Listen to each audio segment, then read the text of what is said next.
Hello everybody, it's Kaycee. Welcome to my channel. Today I'm going to be setting up my April budget, the bill dues here, and I'm going to do something a little bit different. I'm actually going to talk about a car purchase that we just made instead of just talking through me as I'm going through my, putting down all my stickers and everything. I just thought that would be a little bit more helpful because I was going to tell you how we made the purchase because it was a bit unexpected, so what we did to make it work and kind of how that affected our budget. I'm going to be using my bill due stickers like normal. If you want to see one of these videos, I have one, I believe January and February I have up, so you can go back and watch those if you want to watch me talk through the stickers as I put them down. But I just thought, so it wouldn't be so repetitive, I'd kind of talk about the new car purchase that we made. It's not brand new, it's a couple years old car, but just before we get started though, this is a 7x9 Erin Condren Planner, and then these are all my stickers from my Etsy shop. You can find all this planner, and these stickers down in the link below, and I do have a 15% off code down there too. I'm going to be using the two headers, and then I do have my add-on sheets also. I already used some of these for my other planner, but I'm going to take the sidebar off of this, and the paydays from the other add-on sheets. So that's kind of where I'm getting my stickers. So we're just going to get started with that. I'm going to put these down, and I guess I'm going to just kind of start talking about kind of what we ended up doing with this car purchase and why it was unexpected. So the reason I say it was unexpected is because we weren't planning on buying a car last month, but my husband had been looking at trading in our small two-door car for an SUV for the past year.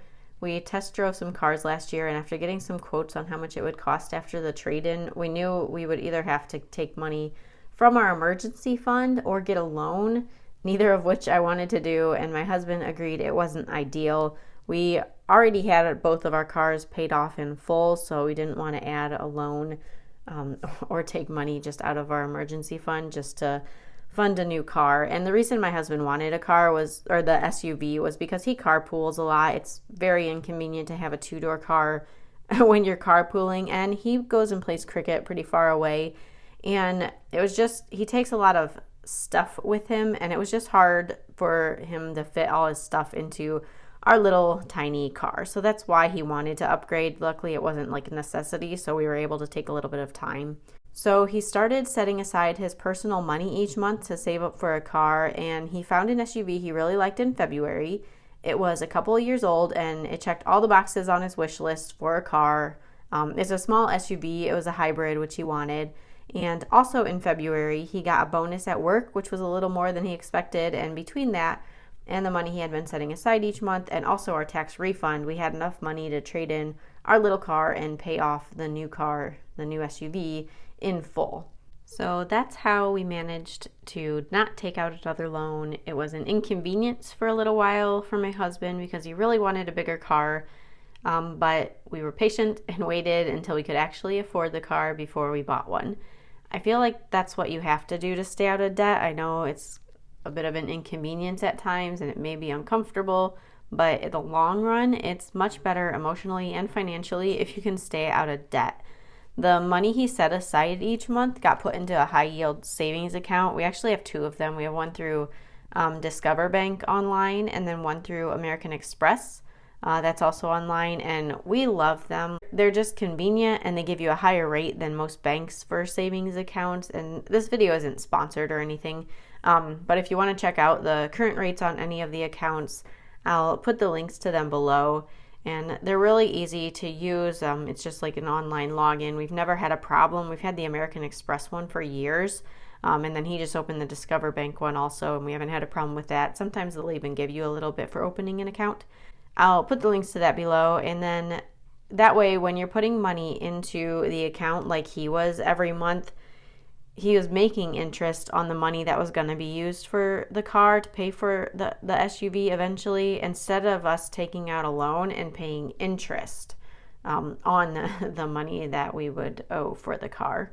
I want to talk about my budget journey also a little bit and give you some tips that I found helpful aside from using a high yield savings account. I started budgeting about 8 years ago, I believe, so I feel like I have a pretty good handle on my finances, but I still make a budget and track my finances so that I do stay on track.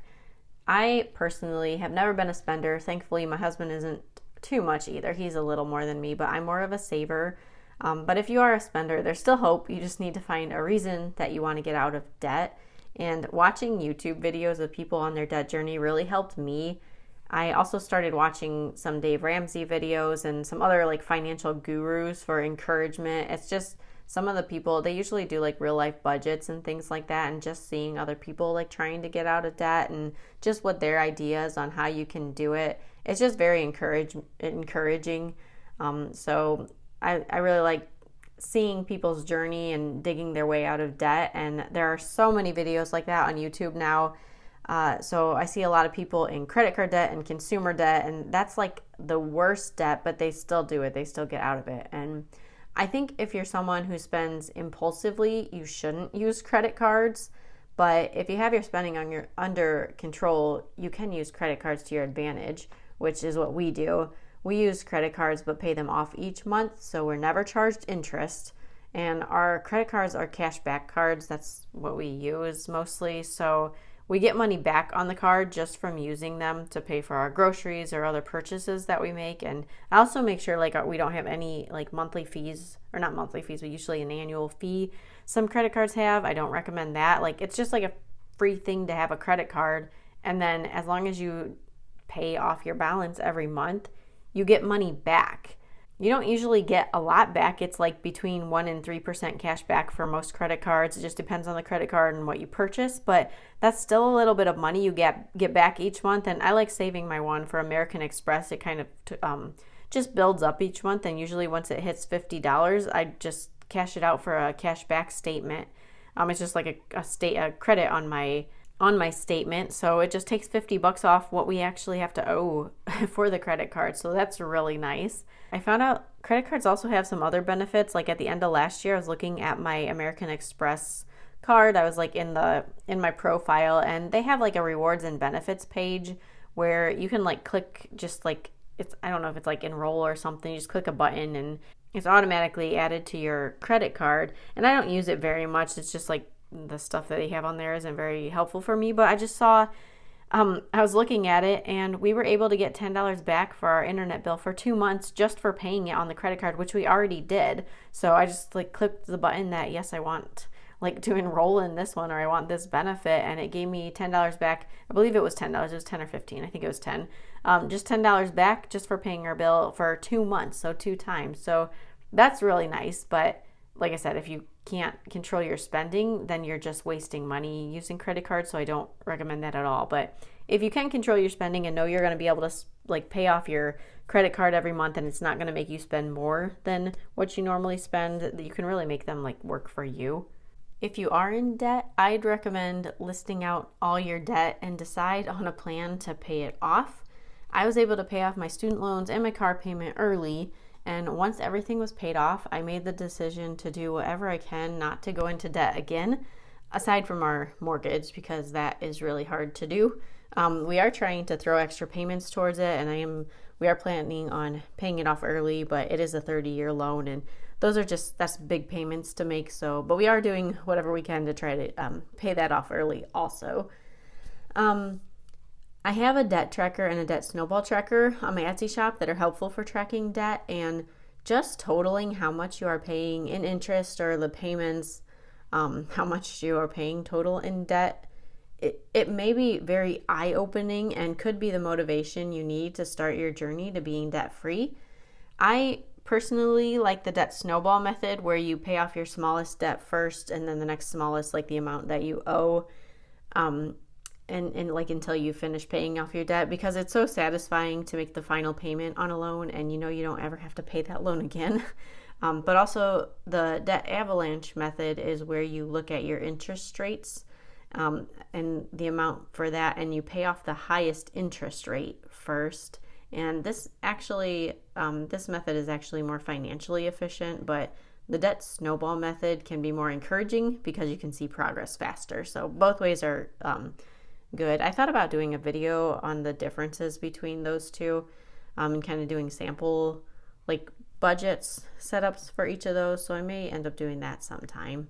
All right, I'm going to walk through my budget right now. So this, here's what it looks like. I'm going to put down actually I decided on blue pen for this month. just because there's some blue in this, and I just thought that would be pretty. So there's the design for April, more up close right there. Internet, I can't remember what internet is because it keeps changing. So frustrated with it. $89.99. Okay, and then Compassion, I do know that one, and Reliant. Right, all the other ones are going to be like variable, so I don't know what they're going to be till April comes. And then I'll just turn the page and show you my budget section over here because I already set it up a bit. I have my dashboard page next. So here's the dashboard page, and all I do for this is I put like my husband's, when we get paychecks, I put exactly how much he gets paid, how much I get paid, and then this is what's happening this month, this is what's happening next month, just so I'm aware, like with money things going on. And then, so that's the dashboard page, that's the monthly dashboard. And then I put notes for if we're able to put anything extra towards the mortgage, or like we got our tax refund, so I put the amount here, like last month. So that's what we do down here for the notes. And then I also have my budget now over here. I have the fixed and variable layout. So I put our income, and then other, like I said, is like the tax refund that we got, anything else we get back from our like credit cards and stuff can go there. And then I have all my expenses, the variable expenses right here, and then our fixed expenses, which I already knew the total for. I always do the expected expenses usually after I total up the actual amounts for March, because I go off the previous month just to make sure nothing is like going crazy. So if I need to up anything or anything like that, I'll do that at the beginning of April. And that's about it. I hope this video encouraged you a little bit to try to save more and save before you buy so you don't have to get loans. I know sometimes they're kind of unavoidable, but even I had student loans I didn't save up, and that was before I kind of started on the budget journey that I went on. And I started now, it's been like 8 or 9 years since I've been doing this, like been budgeting. So it's been a while for me now, but I know when you get started, it's hard, and there's a lot of setbacks. Sometimes you get a setback and you go more into debt. You just need to start over again. It's always starting over and try to do better next time. So I want to encourage everybody that you can do it no matter where you are in life. You can start this journey, and your future self will thank you for it. And I'll see everybody in my next video. Bye.